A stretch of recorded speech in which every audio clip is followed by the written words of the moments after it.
Hey, just a quick video here to answer a couple questions some guys had about buckles and straps and what I did to the mainframe to get it to compress a little bit tighter with the transformer. First thing you see here at the top are these darker colored straps that come from Kuiu. Pretty clever design.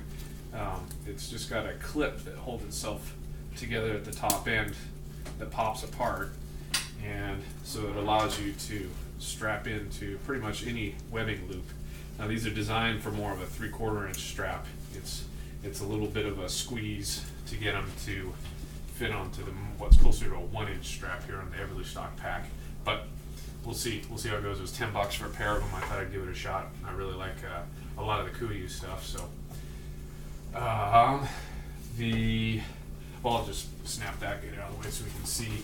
I don't know if it makes sense to a lot of guys, but these that are buckling in across here are this is the strap set that comes with the mainframe, and it normally attaches, clips right to the two sides of the mainframe when this whole transformer's gone.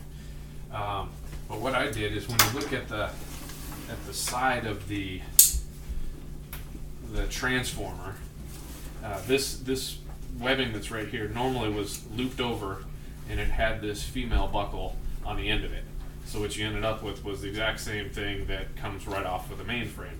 Well, I cut that open, got that off of the strap. I'll probably just cut this strap off, but for now I've got it on there in case I wanted to add something a little different. Excuse me.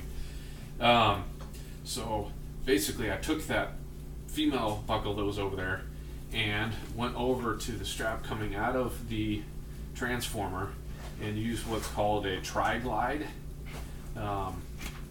You can look, they've also used them up on the top of the Eberlestock packs up here on the shoulder piece. You can see exactly what you're looking for when you go to REI or off Amazon or whatever to order these pieces.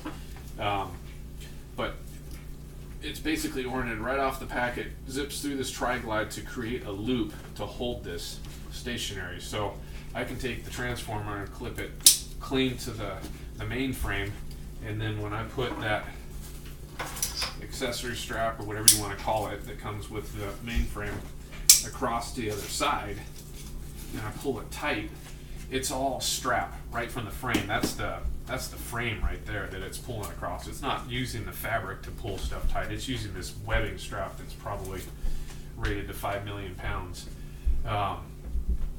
So that should explain. I can try to get kind of some close-ups, some details of how that's oriented there. But I think that should answer most of the questions dealing with that strap. Then coming to the front side here, these clips they're actually repair buckles that are made by Sea to Summit, and so you can get them. They get them at Cabela's, REI, everywhere. You can get them online and all over the place too. But they basically have a pin that screws in to create the back side of the buckle that hooks to the strap.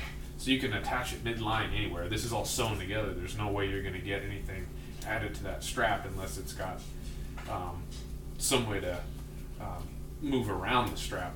And the way this works is I've got the male end of the buckles already on my shoulder harness, and I put the female parts on the straps of I think it's called the LP1, whatever the go bag fanny topper thing that they're calling it is.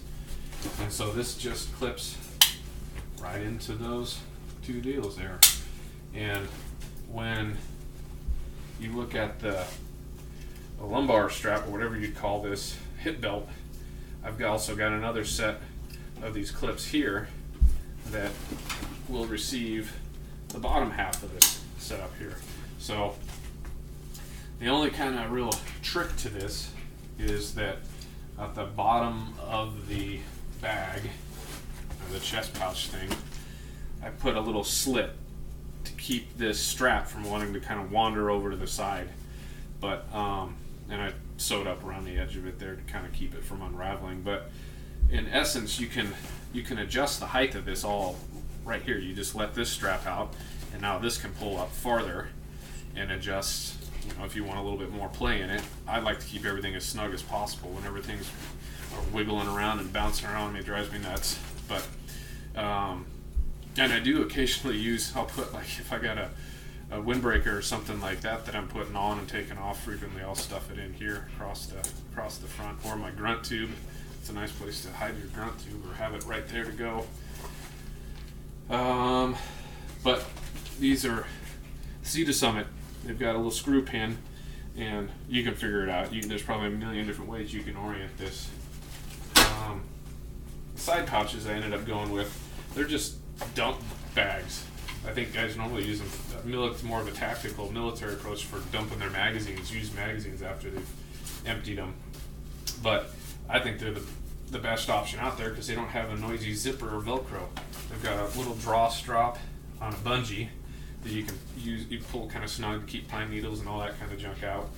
And then you can have your critical stuff right at hand. Real simple to reach there and get your fancy Bushnell rangefinder out, or your calls or whatever you want to have right at hand. And obviously that's a holster for handgun. But I hope that answers any questions.